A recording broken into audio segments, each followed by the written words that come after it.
How's it going, Dr. D? This is Greg Ferris. It's my submission to the cardiac cycle little video. I'll try to get this in one take. I'm going to obviously verbally do this. I'll probably be writing some stuff down just to have me kind of keep track of where I am, just so kind of peace of mind. I don't have anything. This is blank. I don't have anything really that will help me, assist me in the assistance of remembering this other than in my brain. So the audio should be pretty solid. It'd be kind of awkward listening to me almost write some stuff. But yeah, I'll kind of just write down some minimalistic stuff and hopefully get all of this in one take. So I will start with the action potential in the SA node. That's obviously going to be kind of triggered from calcium moving to the gap junctions and IF channel. So we kind of refer to this as the P wave being the calcium kind of moving from the autorhythmic cells to the contractile cells. So this is kind of the impulse moving through the atria or into the atria. The atria will contract. This will increase the pressure in the atria. As the pressure in the atria increases, blood will then move into the ventricles. So that's kind of the first part that I think of.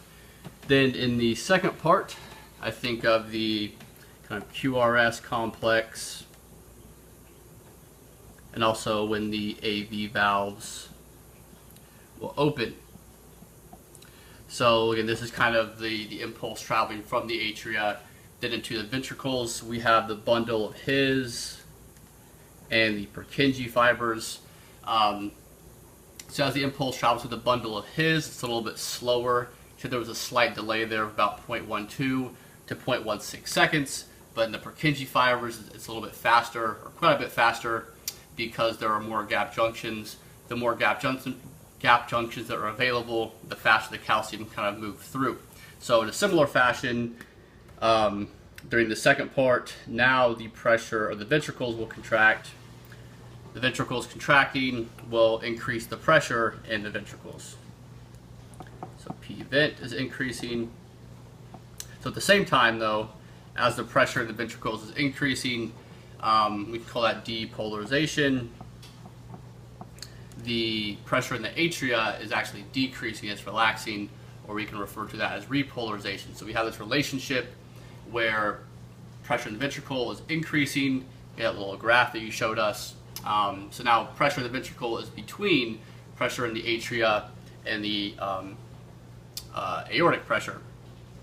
So once we kind of have that relationship where the ventricle is in between those things, what will happen is that AV valve we talked about opening will now close. So anytime that pressure in the ventricle is in between those two things, we have a isovolumetric contraction. So the isovolumetric contraction will always occur when all valves are closed. So during this time, pressure in the then also when the AV valve closes, that'll be the first time you hear a sound from the heart. So then again, as the pressure in the ventricles increases, it'll eventually get to a point where pressure is greater than the pressure in the aorta.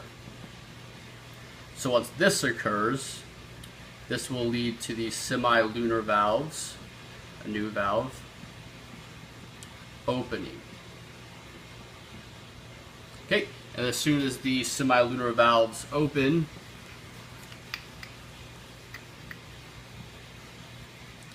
semilunar valves opening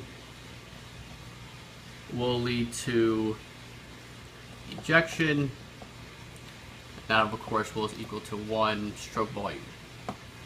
Okay, so after we have that kind of peak of ventricle pressure, again above the aortic pressure, we'll have the ejection, the 1 stroke volume, and we're pretty much just coming down from that and almost having the reverse process. So the pressure in the ventricles will now decrease. Once it's decreasing, again, we'll have that same relationship where now it's going to be, the pressure of the ventricle is going to be between the aortic pressure and the atria pressure.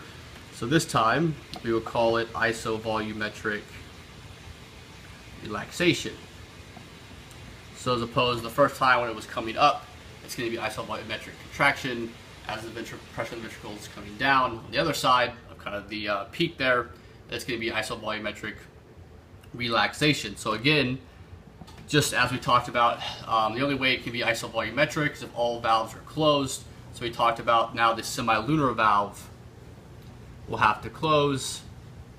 I believe this is the second heart sound. Okay, so then we'll continue to have a decrease in pressure in the ventricles. And that'll continue to happen until we have pressure in the ventricles is actually below pressure in the atria. So once that occurs, we will have the AV valves will now open. That will kind of trigger a refilling, I guess, of the ventricles of blood. So once the AV valves are open, that'll again kind of repeat this entire process. So again, I won't review all of that, but as the last kind of part of that is as the pressure in the ventricles comes down, you have that kind of isovolumetric relaxation. It will continue to come down. The AV valves will open. This will fill the ventricles back open with blood, and we'll repeat the kind of process through the action potential and the SA node and all of that. So hopefully that is what you were looking for. I'm pretty sure I recalled everything from the video. If you have any questions or whatever, I guess you can just email me or comment in the drop box. So thank you, hope I did well, and I'll see you next time.